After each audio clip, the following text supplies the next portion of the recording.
Attention mga SSS pensioners, second tranche 1,000 pesos pension increase, ibibigay na ba bago magtapos itong buwan ng September 2025? Latest update pag-uusapan natin dito sa video. Hold up.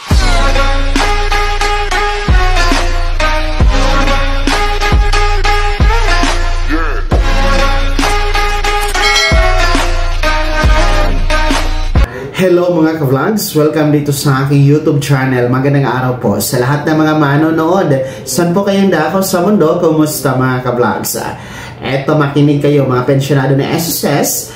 Ang second tranche, 1,000 pesos pension increase ng SSS, ibibigay na ba bago magtapos itong buwan ng Setyembre 2025? Ang pinaka-latest update pag-uusapan natin. Pero kung bago ka pa lang dito sa aking YouTube channel o di kaya hindi ka pa nakasubscribe, abay click nyo muna ang ating subscribe button na nasa baba. Huwag kalimutan na pindutin ang notification bell, ilagay sa all para updated ka sa lahat ng mga videos na i-upload ko.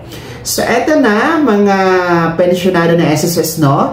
Sapagkat ngayon po ay September 19 na. Ang bilis talaga ng panahon at more than 1 week na lang, no? At magtatapos na nga po tayo nitong buwan ng Setyembre 2025. Kaya atin pong aalamin kung ang second tranche 1,000 pesos pension increase, no, ay maibibigay na ba sa buwan na ito bago magtapos?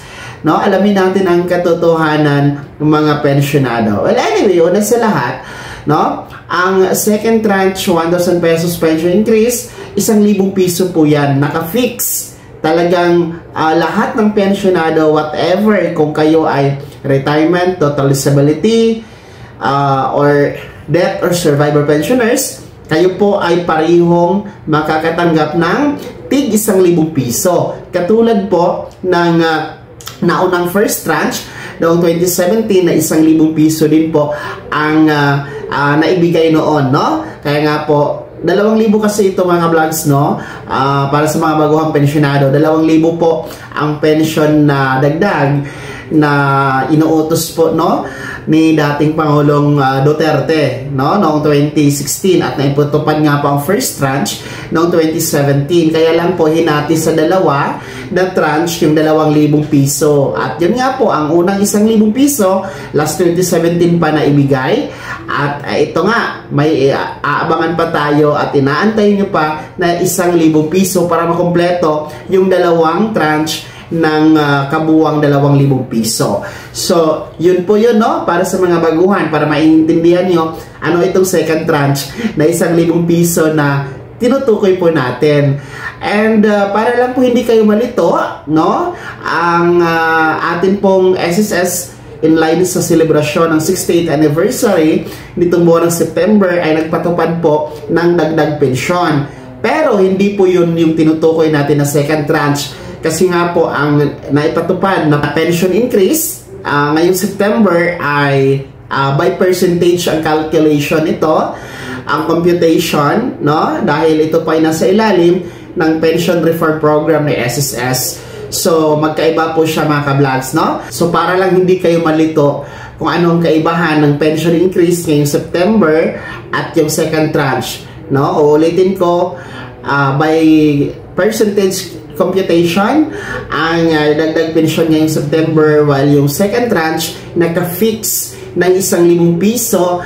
Lahat ng mga pensyonado, maliit man, mababa man, hanggang sa pinakamataas na pension na halaga. So, sana malinaw yan. Balik tayo sa pinaka-latest update sa katanungan na maibibigay ba ngayong buwan na ito ang second tranche, 1,000 piso na pension increase. Diretsang kasagutan, hindi po, no? Hindi pa po, no? Kaya natin sinasabi hindi pa kasi ang SSS wala pa pong advisory o anunsyo na nagsasabing hindi na ibibigay o ibibigay, no? Kaya wala tayong hindi natin masabi kung ibibigay o hindi na. Kasi nga between that usapin ay between that katanungan, wala pong pahayag ang SSS regarding dyan. No? So, I think naman maglalabas naman ang SSS ng pahayag, no, ng anunsyo kung sakali man na ibibigay na yan. Pero sa ngayon kasi, meron pong nakabinbin na panukala dyan sa Kamara, sa Kongreso, no? May House Bill dyan na final ang SSS GSIS Pensionado Party List sa pangunguna ni Representative Rolando Ledesma Makasait, kung saan nga po ay ang bill na yan ay naglalayong magbibigay ng mandato sa SSS na magbigay ng karagdagang 1,000 piso na dagdag pensyon. So, sa ngayon, wala pa din pong update regarding that House Bill, kung ano ng status, no? So, yan ang ating aabangan. Baka gagalaw na yan, no? Sa mga susunod na updates natin, kasi minomonitor din po natin yan, mga ka-vlogs. So, as of now, wala tayong aasahan pa, hindi pa maibibigay at hindi pa po talaga maibibigay ang second tranche 1,000 piso na pension increase. Kaya naman mga SSS pensioners, ano po yung komento at reaction sa balitang ito? Ano po ba ang inyong pananaw regarding dito sa 1,000 piso na second tranche? Sa tingin nyo ba maibibigay pa ba ito? Hindi na. Ibahagi niyo po yung komento at reaksyon sa comment section na nasa baba, pakilakip ng buong pangalan at kung taga saan kayo. Bago ko magtapos sa video na to, kung gusto niyo po sumuporta sa aking YouTube channel, maaari niyo pong i-click ang ating support thanks button na nasa baba. Sa mga gusto maging miyembro, pwede i-click nyo lamang ating join button. Maraming perks dyan mga ka-vlogs. Be my member now. Sana nang gabay ang video na to para na pag-uusapan natin ang mga mahahalagang bagay-bagay na may kinalaman sa pagiging miyembro, beneficiaryo at pensionado sa SSS. Kung hindi ka pa nakasubscribe dito sa aking YouTube channel, maaaring na i-click ang ating subscribe button na nasa baba. Huwag kalimutan na pindutin ang notification bell. Ilagay niyo po sa all para naman updated ka sa lahat ng mga videos na i-upload ko. Maaari nyo din i-like ang video na to. At kung meron ka pa magkatanungan, maaari nyo i-comment sa comment section na nasa baba. Paki-follow na din po ang aking official Facebook page na nasa screen nyo. Muli po, ako si Daniel Timpawa na nagsasabing dito sa aking YouTube channel, Pawang Katotohanan at lahat totoo lamang.